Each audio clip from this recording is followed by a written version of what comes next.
বীর বাহাদুর এমন একজন ব্যক্তি ছিলেন, এই যে এখানে দাঁড়িয়ে কথা বললে রাত্রে সে ঘুম যেতে পারত না।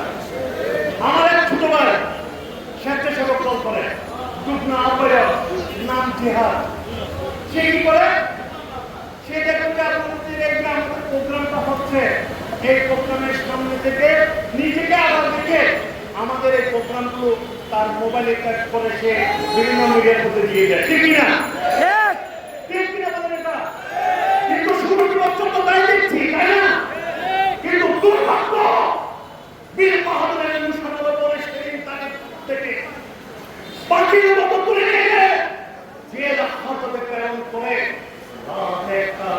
দুইটা পর্যন্ত ওই জেলখানার সামনে আমি আর ছোট সবার নাতি পাই দাঁড়িয়ে তার চিৎকারের আর্তনাদ শুনতে পেয়েছি। সে কিছুক্ষণ পর শুধু মা মা আমাকে বাঁচাও, বাবা আমাকে বাঁচাও, তার সে আর্তনাদ আমরা শুনতে পেয়েছি। শুধু তাই নয়, আপনারা সেদিন থানার সামনে শুধু দুইজনের ব্যক্তি থানা বন্ধ করে দিয়েছে, আমাদেরকে ঢুকতে যাচ্ছে না, জোর করে আমরা থানার মধ্যে ঢুকেছি। তাকে বলছি, ওই অগ্নি শহীদকে বলেছি আমি জিহাদকে দেখতে চাই, সেই জীবিত আছে নাকি মৃত আছে। আমাকে শহীদ সাহেব বলছেন বীর বাহাদুরের সাথে লড়াই করবে, বীর বাহাদুর নিয়ে ফেসবুকে লেখালেখি করবে, এটা সহ্য করা যাবে না। বীর বাহাদুরের নির্দেশে জিহাদকে সেদিন গ্রেফতার করা হয়েছিল। সবচেয়ে আশ্চর্যের বিষয়, দেখা করলাম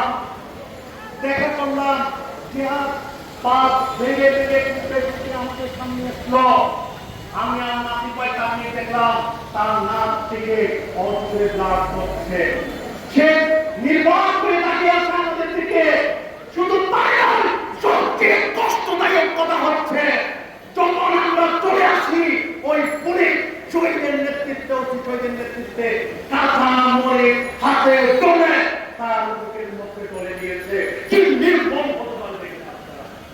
তার সাথে সাথে আরেকটা ছেলে হেলাল, সেই 11 মাস বাংলার পারে ঢুকতে পারে নাই। সেরকম অনেক চমকপ্রদ কাহিনী নিয়ে সামনে আপনাদের সামনে হাজির হব। তাই ভৌতিকা বিকায়িত না করে আমার বক্তব্য যাচ্ছি।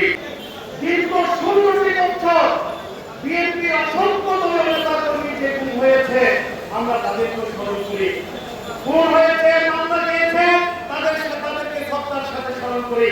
বক্তৃতার একটি শুধু কথা আপনাদেরকে বলে দিতে চাই, শুনেন।